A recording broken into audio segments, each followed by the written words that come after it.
से शहर में एक परिवार रहता था जिसमें महेश, उसकी बीवी कमला और उनके दो बच्चे पिंकी और बबलू रहते थे। महेश कपड़े की एक फैक्ट्री में काम किया करता था। एक दिन फैक्ट्री में आग लगने के कारण फैक्ट्री के मालिक ने बहुत से लोगों को काम से निकाल दिया, जिसमें एक महेश भी था। वैसे ही महेश आर्थिक तंगी से गुजर रहा था और ऊपर से नौकरी चले जाने के कारण घर के हालात और खराब हो गए थे। एक दिन पूरा परिवार साथ बैठकर खाना खा रहा होता है। तब कमला महेश से बोलती है, घर का राशन खत्म होने वाला है, बस 3-4 दिन का ही राशन बचा हुआ है। क्या करूं, कुछ समझ नहीं आ रहा। कहीं कोई नौकरी भी तो नहीं मिल रही। अभी तो घर का किराया भी देना है। अगर मुझे जल्दी कोई नौकरी नहीं मिली तो हम सड़क पर आ जाएंगे। परेशान मत हो पापा, भगवान कोई ना कोई रास्ता जरूर निकाल देंगे। अगले ही दिन सुबह पड़ोस की एक औरत महेश, जल्दी से पानी से इसे धो लो। कुछ नहीं, बस सब्जी काटते वक्त जरा। शाम होते ही महेश घर आता है। उसके हाथ में एक मिठाई का डिब्बा होता है। कमला, पिंकी, बबलू, कहाँ हो तुम सब?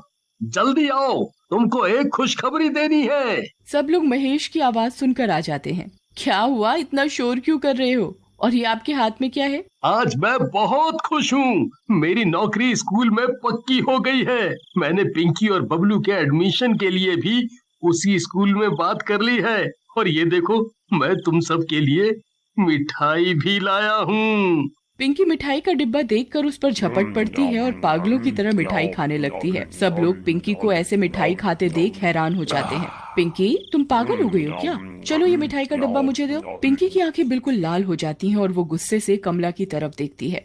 कमला डर जाती है और पिंकी को मिठाई खाने देती है। पिंकी पल भर में ही पूरा डिब्बा खा जाती है।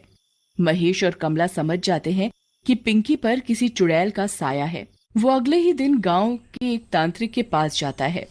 आप जल्दी मेरे घर चलो। मेरी बेटी किसी चुड़ैल के कब्जे में है। आप उसे बचा लो। चिंता मत कर बेटा, मैंने अच्छी अच्छी चुड़ैलों को ठीक किया है।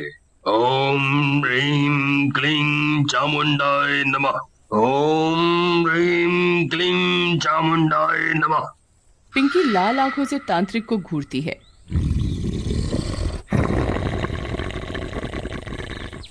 पागल तांत्रिक, तेरी इतनी हिम्मत कि तू मुझे रोकेगा? लगता है तुझे अपनी जान प्यारी नहीं है। पिंकी अपने एक इशारे से कमला को हवा में उड़ा देती है। बचाओ बचाओ, मुझे नीचे उतारो पिंकी बेटा। कौन पिंकी? मैं कोई पिंकी विंकी नहीं हूँ। मेरा नाम संगीता है। संगीता? कौन संगीता? अच्छा, अब तुम मुझसे सवाल करेगी? तुझे तो मैं बताती हूँ। मेरी माँ को छोड़ दो, मेरी माँ को छोड़ दो। पिंकी बबलू की तरफ गुस्से से देखती है और उसे भी हवा में लटका देती है। तांत्रिक जल्दी से गंगा जल पिंकी के ऊपर डाल देता है और पिंकी कुछ देर के लिए बेहोश हो जाती है। महेश जल्दी से पिंकी को एक कुर्सी से बांध देता है। थोड़ी देर बाद पिंकी की आंखें खुलती हैं, पर वो अभी भी किसी आत्मा के वश में होती है। खोलो मुझे, किसकी हिम्मत हो गई जो मुझे बांधने की कोशिश की? तुम लोग क्या सोच रहे हो कि तुम लोग मुझे ऐसे बांध कर मुझे कब्जे में कर लोगे? तुम हमसे क्या चाहती हो? इस छोटी सी बच्ची ने आखिर तुम्हारा क्या बिगाड़ा है? तुम उसका पीछा क्यों नहीं छोड़ देती? ऐसे कैसे पीछा छोड़ दूं? आप तो जब तक मैं तुम सबकी एक एक करके